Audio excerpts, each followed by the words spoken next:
In 2024, I applied for a laundry attendant position at a newly renovated laundromat. I had never worked at a laundromat before, but I used to go to a laundromat to do my laundry when I didn't have a washer and dryer. Since then, I've learned a lot about the laundromat business, and I have completed dozens of wash and fold orders for people who want help with their laundry. Fast forward to 2025, I decided to start my own wash and fold business. I started this business for three main reasons. The first reason is I want to make a livable income. At this time, I work two jobs and constantly do doubles in order to make ends meet.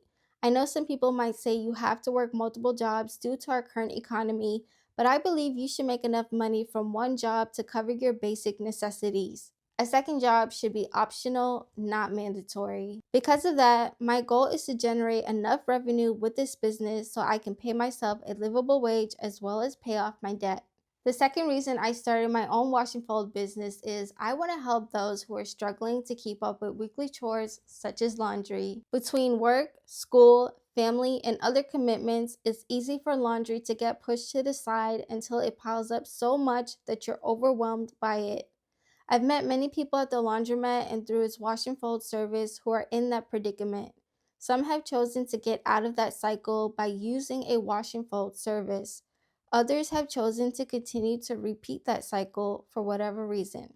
I want to help those who want to be helped and are ready to be helped. The third reason I started my own laundry business is I want to help change the customer service field. Having worked in customer service for over 10 years, I have seen firsthand how much companies neglect their employees in order to appease customers and even other employees.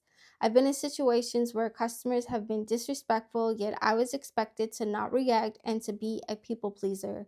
The times I have matched energy after a customer disrespected me first, I was blamed for the overall situation.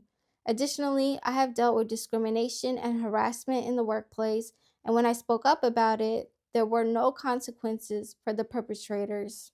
We need more businesses and business people who are balanced when it comes to dealing with different work situations, and I plan to bring that change with my own business. In the future, I hope to have my own facility so I can run my wash and fold business, and I hope to have a team who can help make it successful. If you're interested in learning more about Decatur Express Laundry, then please visit our website at decaturexpresslaundry.com as well as our YouTube channel and Rumble channel. I plan to share more behind the scenes content so you can see the development of this business. So if you're interested in that type of content, then click the subscribe button for this channel or our email list. At Decatur Express, we're here to impress. See you next time with less laundry stress.